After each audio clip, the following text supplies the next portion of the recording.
और खबर गुरुग्राम से, जहां पर फरूख नगर इलाके में वेयर हाउस से सटी एक 3 मंजिला इमारत धराशायी हो गई। आपको बता दें कि मलबे में करीब आधा दर्जन लोगों के दबे होने की आशंका है। एक मजदूर की इसमें मौत हो चुकी है, दूसरे की हालत गंभीर बताई जा रही है। हादसा कल शाम करीब 7 बजे के आसपास हुआ। रात भर रेस्क्यू ऑपरेशन जारी रहा। हादसे की सूचना मिलते ही मौके पर एनडीआरएफ और प्रशासन के तमाम अधिकारी पहुंच गए।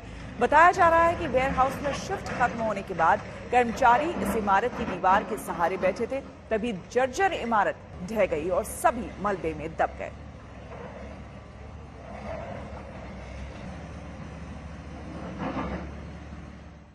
और आज से संसद का सत्र, मानसून सत्र शुरू होने वाला है। उसके पहले सर्वदलीय बैठक हुई। इस बैठक का मजमून ये निकला कि संसद का सत्र हंगामेदार होगा। यहां मुद्दों की भरमार होगी और पक्ष विपक्ष के बीच जबरदस्त तकरार होगी।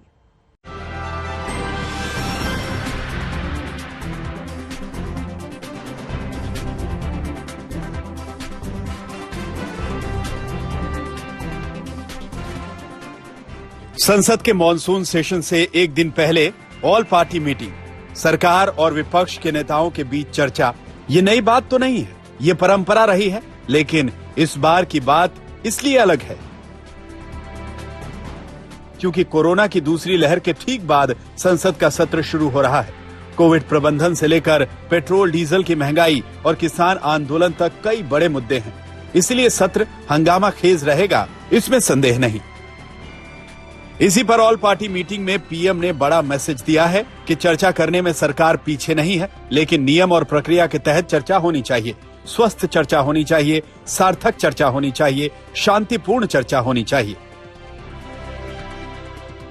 ऑल पार्टी मीटिंग में 33 पार्टियों के 40 नेता शामिल हुए, जिसमें सरकार की तरफ से प्रधानमंत्री थे, रक्षा मंत्री थे, राज्यसभा के नए नेता पीयूष गोयल थे, संसदीय कार्य मंत्री प्रहलाद जोशी थे और उनकी टीम थी। इसमें राज्यसभा में विपक्ष के नेता मल्लिकार्जुन खड़गे थे, लोकसभा में कांग्रेस के नेता अधीर रंजन चौधरी थे, टीएमसी से डेरेक ओब्रायन थे, डीएमके से टी शिवा थे, समाजवादी पार्टी से रामगोपाल यादव, बीएसपी से सतीश मिश्रा थे। मीटिंग में सरकार के सहयोगियों में अपना दल से अनुप्रिया पटेल थी, एलजेपी से नेता पशुपति पारस थे। ये दोनों कैबिनेट विस्तार में मंत्री बने थे। माननीय प्रधानमंत्री जी ने कहा, जनप्रतिनिधियों का, विशेषतः अपोजिशन का जो प्रतिनिधि है, उनका सजेशन बहुत वैल्यूएबल रहता है। सभी जनप्रतिनिधियों का सजेशन वैल्यूएबल रहता है क्योंकि जमीन से आते हैं। इसलिए वो सजेशंस के कारण, वो सुझाव के कारण डिबेट बहुत रिच होता है। प्रधानमंत्री जी ने चाहा स्वस्थ और सार्थक चर्चा होना चाहिए, स्वस्थ और सार्थक चर्चा होना चाहिए, शांतिपूर्ण ढंग से होना चाहिए। जो मुद्दा उठाना चाहते हैं, नियम और प्रक्रिया के तहत से वो सभी चर्चा करने के लिए सरकार तैयार है।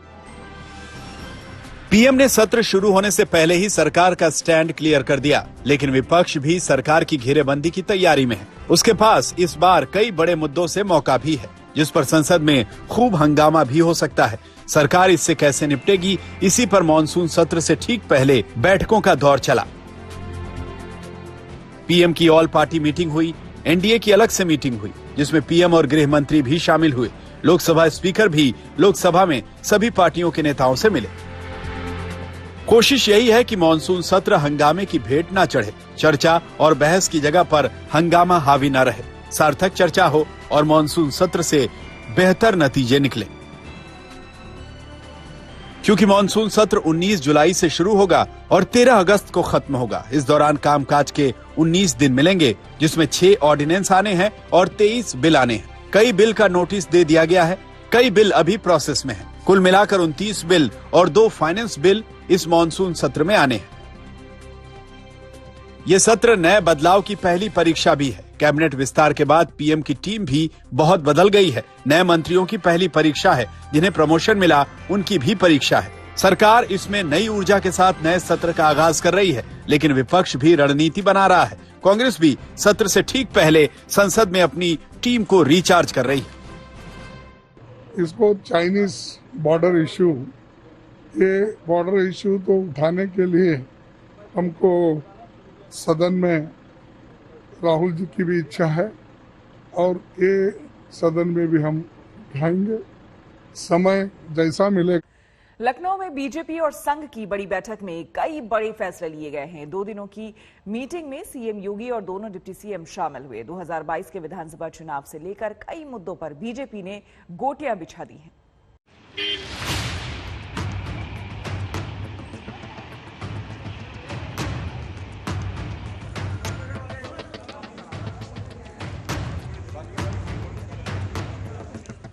दो दिनों की मैराथन बैठक, घंटों का मंथन, हर पहलुओं पर माथापच्ची।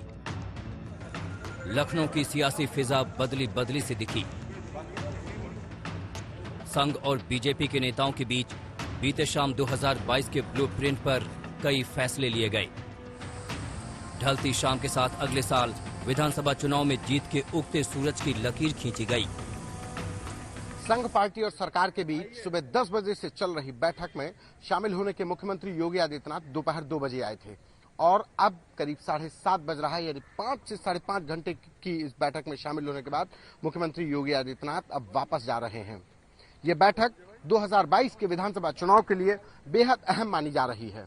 इस बैठक में आरएसएस, बीजेपी और सरकार की तरफ से लोग शामिल हुए थे। शीर्ष नेतृत्व जिसको कहा जाता वो शामिल हुए थे और तय होना था कि 2022 का विधानसभा चुनाव कैसे लड़ा जाए। बैठक के दूसरे दिन सीएम योगी, डिप्टी सीएम केशव प्रसाद मौर्य, दिनेश शर्मा ने संघ नेताओं के साथ घंटों तक रणनीति बनाते रहे। करीब 5.5 घंटे तक सीएम योगी इस बैठक में रहे। सूत्रों के मुताबिक तय किया गया है कि योगी सरकार ने जो बेहतरीन काम किए हैं उन्हें जनता तक पहुंचाया जाए। संघ योगी सरकार की उपलब्धियां लोगों तक पहुंचाएगी।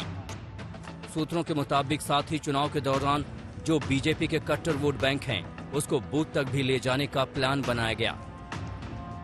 साथ ही जनसंख्या नियंत्रण कानून और धर्मांतरण जैसे मुद्दे पर भी चर्चा हुई। इसके साथ ही पार्टी में धर्मांतरण, जनसंख्या नियंत्रण बिल जैसे तमाम मुद्दों को भी जनता के बीच में पहचाने के लिए आज ये बैठक चल रही थी। 2 दिनों से ये बैठक चल रही थी। बैठक का आज ये अंतिम दिन है जिसमें सरकार की तरफ से मुख्यमंत्री योगी आदित्यनाथ, डिप्टी सीएम केशव मौर्य और दिनेश शर्मा, इसके साथ ही बीजेपी और आरएसएस के तमाम बड़े पदाधिकारी भी शामिल हुए थे। विधानसभा चुनाव की रणनीति के साथ संघ और योगी सरकार के बीच तालमेल पर भी चर्चा हुई। सूत्रों की माने तो बैठक के अंतिम सत्र में शीर्ष नेतृत्व और पदाधिकारियों के बीच एक दूसरी बैठक भी हुई। इसमें उत्तर प्रदेश में होने वाले कैबिनेट विस्तार को लेकर अंतिम चर्चा की गई। माना जा रहा है कि इसी एक हफ्ते में योगी सरकार का विस्तार हो सकता है। यूपी में मंत्रिमंडल का विस्तार संभावित है। ये विस्तार बीजेपी अपने सियासी नफे नुकसान को ध्यान में रखते हुए करेगी ताकि कैबिनेट में हर वर्ग का प्रतिनिधित्व दिखे और बीजेपी अपने वोट बैंक को भी मजबूत कर सके। चर्चाओं का पॉलिटिकल कैनवस काफी बड़ा था। शीर्ष नेतृत्व की बैठक में खाली हुई मनोनीत क्षेत्र के 4 एमएलसी सीटों को लेकर भी चर्चा की गई। बता दें कि मनोनीत क्षेत्र की इन 4 सीटों में एक सीट बीजेपी के सहयोगी अपना दल ने मांग की है। अगले साल होने वाले विधानसभा के चुनावी मैदान में उतरने से पहले बीजेपी कोई भी ढील नहीं बरतना चाहती। सियासत के सारे तार को कसकर परख लेना चाहती है ताकि 325 पार का जो नारा गढ़ा है उसे सही साबित किया जा सके। संतोष कुमार, लखनऊ, आज तक। इस वक्त की बड़ी खबर आपको बता दें, उत्तराखंड में बादल फटने से 3 लोगों की मौत हो गई है। उत्तरकाशी के मांडो गांव में ये बादल फटा, 4 लोग अब भी लापता बताए जा रहे हैं। एसडीआरएफ की टीम राहत और बचाव में जुटी हुई है। तो उत्तराखंड में बादल फटने से 3 लोगों की मौत की खबर सामने आ रही है। जो गांव है जहां पर ये बादल फटा है वो बताया जा रहा है उत्तरकाशी का ये मांडो गांव है जहां पर बादल फटा है। 4 लोग अब भी लापता बताए जा रहे हैं। इस बीच आपको हम बता दें, जब से बारिश शुरू हुई है मानसून की, उसके बाद से लगातार इस तरह की घटनाएं खास करके उत्तराखंड में कई बार सामने आ चुकी है बादल फटने की। बादल फटने से जिसे आप फ्लैश फ्लड समझिए, फ्लैश फ्लड आता है यानी कि तेज बारिश आती है और उस बारिश में सब कुछ बह जाता है। गांव के गांव बह गए हैं, कई घर मकान बह गए हैं और 3 लोगों के लापता होने की, मौत की खबर सामने आई है। कई लोग लापता बताए जा रहे हैं। दिलीप सिंह राठौर हमारे संवाददाता हमारे साथ जुड़ गए हैं। दिलीप, क्या कुछ जानकारी मिल पा रही है? क्या और लोग भी अभी लापता या फिर लोगों के मौत की संख्या बढ़ सकती है? कोई जानकारी? श्वेता, देखिए, जिस तरीके से रेस्क्यू ऑपरेशन कल से चल रहा है उसको देखकर लगता है कि ये संख्या बढ़ सकती है, क्योंकि जिस तरीके से बारिश का आलम है यहाँ पर उत्तराखंड में, और जिस तरीके से मौसम विभाग ने अलर्ट किया था, जो बिल्कुल सही साबित हुआ है कि बहुत तेज बारिश होगी, भारी से अत्यंत भारी बारिश होगी। इसका मतलब ये है कि आने वाले वक्त में और बारिश हो सकती है, बहुत ज्यादा बारिश हो सकती है। तो उसमें जिस तरीके से बारिश का पानी तेजी से बढ़ता चला जा रहा है उसको देखकर लगता है कि संख्या बढ़ भी सकती है। अभी फिलहाल जो मिसिंग लोग हैं उनकी तलाश जारी है और ये रेस्क्यू ऑपरेशन कल से ही जारी है। मयूर दीक्षित जो डीएम है, हमारी उनसे बात हुई थी इस बारे में। उन्होंने साफ तौर पर कहा था कि हमने टीमें और भी ज्यादा रवाना कर दी है, जिससे कि लोगों को सकुशल बचाया जा सके। जितने लोग उसमें जो लोग मिसिंग है उनको बचाया जा सके और जो बाकी के लोग हैं उनको भी बचाया जा सके। श्वेता, तो इसको देखकर साफ तौर पर नजर आता है कि देखिए अभी मौसम जिस तरीके से हावी है पूरे उत्तराखंड पर, उसको देखकर लगता है कि आने वाला वक्त उत्तराखंड के लिए बहुत ज्यादा भारी है। तो ऐसे में बहुत ध्यान से और संभल कर रहने की जरूरत है। बाकी के जो जिले हैं उनको भी, क्योंकि बारिश का आलम बहुत ज्यादा तेज है और उससे, लेकिन सबसे बड़ी परेशानी यह है दिलीप कि ये एक प्राकृतिक आपदा है और इससे लोग कैसे संभल कर रहें, ये बहुत बड़ा सवाल है। दिलीप, आगे आपसे जानकारी लेंगे, लेकिन फिलहाल आपको बता दें ये जो तस्वीरें आपको हम दिखा रहे हैं, दरअसल इन पहाड़ी इलाकों में सबसे बड़ी परेशानी यही होती है कि ऊंचाई होता है और ऐसे में अगर फ्लैश फ्लड, बादल फटने की घटना जब सामने आती है तो एकाएक समझ लीजिए कि किसी एक जगह पर बहुत तेज बारिश होती है और वो बारिश सब कुछ दहा ले जाती है अपने साथ, जिसमें कई गांव डूब चुके होते हैं।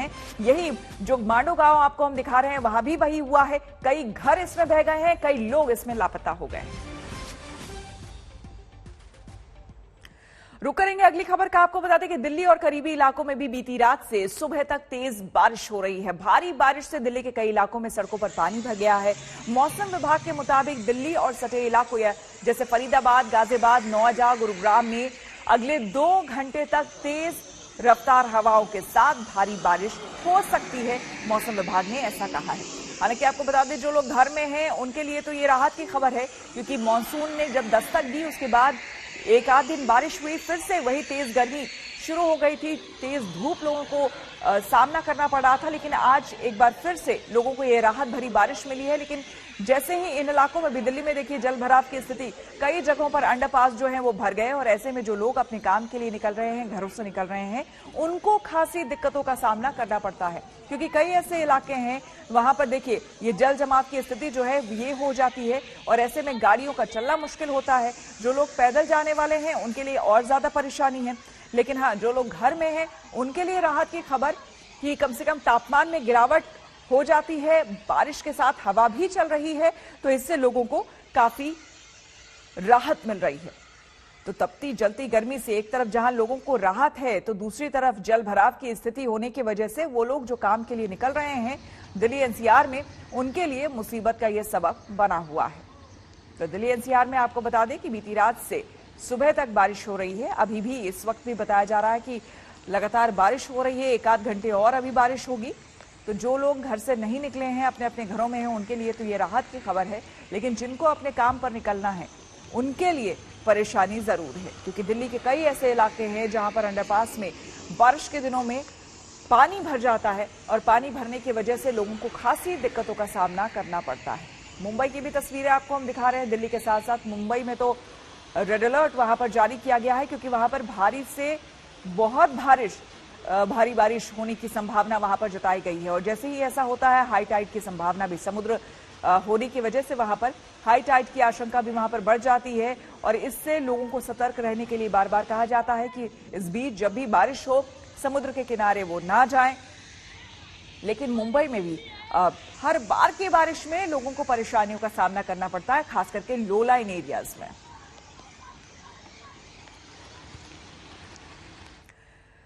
एक बड़ी खबर इस वक्त आपको बता दें, जम्मू कश्मीर के शोपियां में आतंकियों के साथ मुठभेड़ जारी है। सुरक्षा बलों ने लश्कर आतंकी इशफाक डार उर्फ अबू अकरम को मार गिराया है। इलाके को सुरक्षा बलों ने घेर लिया है। अभी भी कुछ आतंकियों के यहां पर छिपे होने की आशंका है। तो जम्मू कश्मीर के शोपियां से यह खबर आ रही है, सुरक्षा बलों ने लश्कर आतंकी को, जम्मू के शोपियां में यह एनकाउंटर हुआ है और जिसमें आपको हम बता दें कि कुछ आतंकियों के छुपे होने की यहां पर संभावना है। कमलजीत संधू हमारे संवाददाता हमारे साथ जुड़ गए हैं। कमलजीत, बताएं क्या कुछ जानकारी इस पूरे मामले पर? देखिए, शोपियां में कल देर रात से इनकाउंटर चल रहा था और आपको बता दें इसमें 2 आतंकी मारे गए हैं। एक जो टॉप कमांडर है लश्कर तैयबा का, जैसे आप बता रहे थे, इशफाक डार एलियस अबू अकरम, जो कि 2017 से एक्टिव था, उसे मार गिराया है सिक्योरिटी फोर्सेस ने। अब तक तकरीबन 70 से ज्यादा जो आतंकी हैं उन्हें न्यूट्रलाइज कर चुकी है सिक्योरिटी फोर्सेस। लेकिन जो एक बड़ा चैलेंज है कि समझ में किस तरह से इनकाउंटर्स लगातार हो रहे हैं, किस तरह से वेपन्स पहुंच रहे हैं अभी भी, तो ये एक बड़ा संकेत है कि किस तरह से अभी भी, और जो एक आंकड़ा दिया जाता है कि कितने आतंकी एक्टिव हैं कश्मीर घाटी में, वो फिगर अभी भी 200 की बनी हुई है।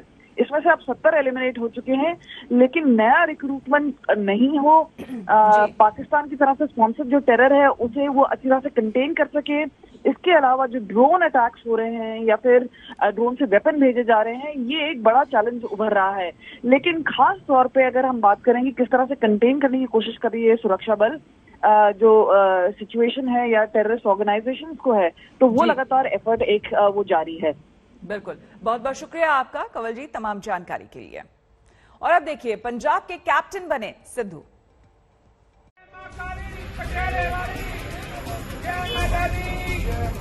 वाहेगुरु वाहेगुरु वाहेगुरु सतनाम श्री वाहेगुरु वाहेगुरु।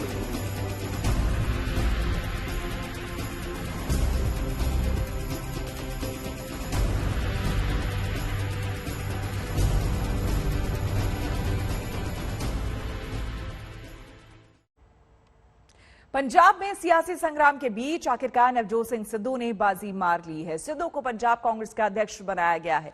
इसके साथ ही 4 कार्यकारी अध्यक्षों के नाम का भी ऐलान हुआ है।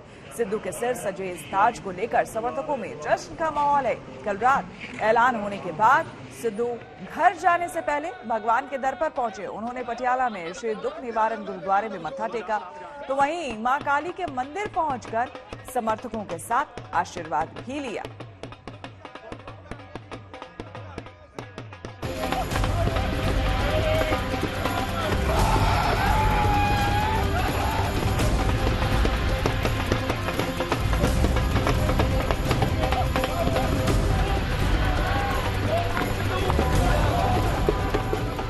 सूरज ढल चुका था, आसमान में अंधेरा था, लेकिन नवजोत सिंह सिद्धू की बुलंदी का सितारा पंजाब कांग्रेस के आसमान में चढ़ता जा रहा था।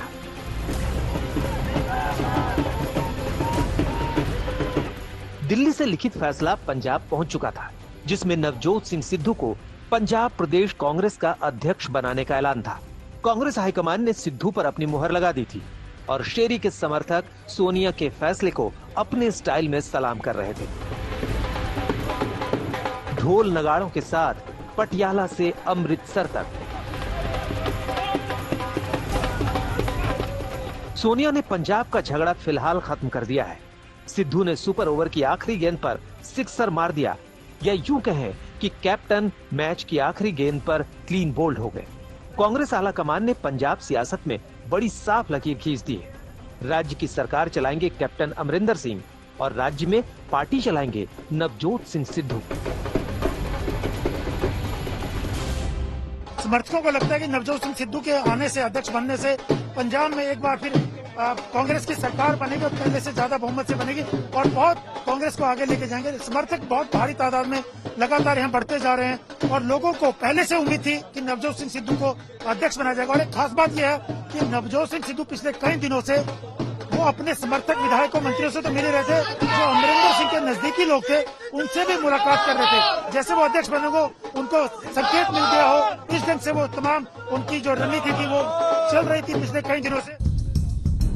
दिल्ली से आए फैसले में नवजोत सिंह सिद्धू को पंजाब कांग्रेस का अध्यक्ष बनाया गया है। सिद्धू के अलावा पंजाब कांग्रेस के 4 कार्यकारी अध्यक्ष भी बनाए गए हैं।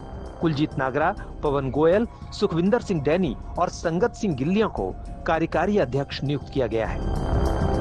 लॉयल वर्कर है, जो साथी है, जो कांग्रेस हाईकमान फैसला देती है, पूरे कांग्रेस के जो पार्टी के लोग हैं वो सर्वमान्य मानते हैं।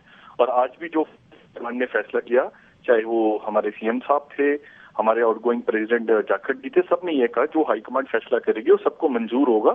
और आप देखिए सबको मंजूर होगा। ये भी आने वाले दिनों में आपको सब एक यूनाइट फेस कांग्रेस के झंडे के नीचे सब एक दिखेंगे। हालांकि दिल्ली से फैसला रात 9 बजे के बाद आया, लेकिन अमृतसर में समर्थकों ने उसके पहले ही सिद्धू की बतौर कांग्रेस अध्यक्ष ताजपोशी की तस्वीर और शुभकामनाओं का पोस्टर टांग दिया। मतलब मुकद्दर पर मुहर से पहले ही जश्न की शुरुआत हो चुकी थी। मैं समझता हूँ बहुत दिन से इस नियुक्ति के बारे में चर्चा थी। मुझे खुशी है कि आज वो चर्चाएं खत्म हो गई हैं और कांग्रेस आला कमान ने अपना फैसला फॉर्मल कर दिया है। नवजोत सिंह सिद्धू पार्टी के लिए एसेट होंगे। नवजोत सिंह सिद्धू और कैप्टन अमरिंदर सिंह और अन्य सीनियर नेताओं के साथ सभी कांग्रेस जन इस कांग्रेस पार्टी को जिताने की भरपूर कोशिश करेंगे आने वाले चुनाव में। बांजना की पकड़िए, सिर दीजिए, बाणा छोड़िए। अगर बाँ पकड़ ली, सिर जाए तो जाए, बाँ नहीं छूटेगी। जनवरी 2017 में सिद्धू ने कांग्रेस का दामन थामा था और अब कम वक्त में ही पंजाब कांग्रेस की कमान थाम ली। तरक्की तेज है और ये साफ हो गया है कि 2022 पंजाब विधानसभा चुनाव में उनकी भूमिका निर्णायक और दमदार रहने वाली है। फिलहाल कैप्टन अमरिंदर सिंह ही पंजाब के सीएम रहेंगे, लेकिन सिद्धू की ताकत में इजाफा इशारा है कि राज्य में उनका कद अब किसी दूसरे से कम नहीं है। हालांकि कैप्टन ने आखिरी वक्त तक सिद्धू को बैकफुट पर रखने की कोशिश की थी। चंडीगढ़ से दिल्ली तक मोर्चा खोला था, लेकिन आखिरी बाजी सिद्धू ने मार ली। जिस तरीके से कैप्टन ने सोनिया को नाराजगी वाला खत लिखा था, आगे भी उनके तेवर से कांग्रेस का सामना होने की पूरी उम्मीद है। पटियाला से अशोक सिंघल और चंडीगढ़ से सत्येंद्र चौहान के साथ आज तक ब्यूरो।